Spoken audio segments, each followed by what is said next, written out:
In the foggy mornings of Bengal, in the thick forests of Jharkhand, in the chanting temples of Odisha, and in the silent fields of Bihar, stories were born. Stories that were buried under centuries of dust. Today, we bring them out of the shadows. Do you know the name Tilka Manjhi? Long before Mangal Pandey fired the first shot, this Santhal tribal leader from Bhagalpur rose against the British in 1784.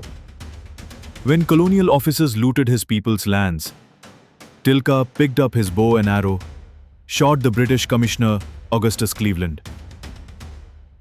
The British tied him to a horse's tail, dragged him through the streets until his body was torn apart, and then hanged him on a banyan tree.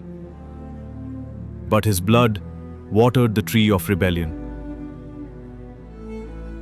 Then came Birsa Munda. He led the Ulgulan, the great tumult. Abwa Raj Setar Jana, Maharani Raj Tundu Jana. Let the kingdom of the Queen end. Let our kingdom begin. He was just 25 years old when he died in jail. He gave his people a dream of freedom, a voice against forced conversions and land snatching. Even today, they call him Dharti Abba, father of the earth. In Bengal, every road echoed with the flames of rebellion.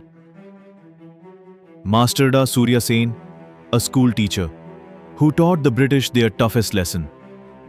In 1930, he led the Chittagong Armory raid. Young boys and girls cut off telephone lines, attacked the armory, hoisted the tricolour, and declared freedom for a day. When Master Da was caught, he was tortured for days. His nails were pulled out, teeth broken, body crushed. But he never spoke a word. He was hanged, and his body thrown into the sea at night to hide British cruelty. But legends cannot be drowned. Among his brave disciples were Preetilata Vatadar and Kalpana Datta. Preetilata, just 21, disguised herself as an Anglo-Indian woman, attacked the European club, and when surrounded, swallowed cyanide so her secrets would die with her. Kalpana Datta, with books in one hand and a revolver in the other, became the living symbol of fearless womanhood. Two young girls, Suniti Chaudhary and Shanti Ghosh, just 14 and 15 years old, members of Jagantar Party. In 1931, they walked into the Comilla district magistrate's office, pulled out their pistols from school satchels, and shot him dead for his oppressive rule. They were arrested, beaten, but remained unbowed. Kanatlata Barua of Assam, at just 17, led a procession to hoist the national flag. British bullets tore through her chest, but the tricolour never fell. And the Eka movement in Bihar's Awadh region, where farmers refused to bow to zamindars and colonial tax collectors. They burnt land records and declared, "This land is ours, not theirs." Odisha too had its heroes. Jai Rajguru, the priest warrior of Khurda, advisor to King Mukunda Dev II. He organized an armed resistance against the British in 1804, captured, tied between two elephants and torn apart. But his martyrdom ignited rebellions across Odisha. These were not just stories. These were sacrifices that built our tomorrow.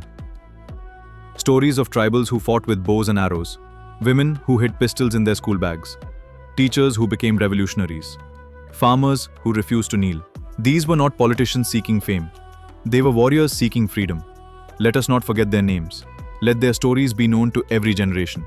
Because freedom was never won by speeches alone. It was won by those whose names remained hidden, whose bodies were lost, but whose spirit remains immortal. This is Bharat Unbound. And these are the flames of freedom that must never die.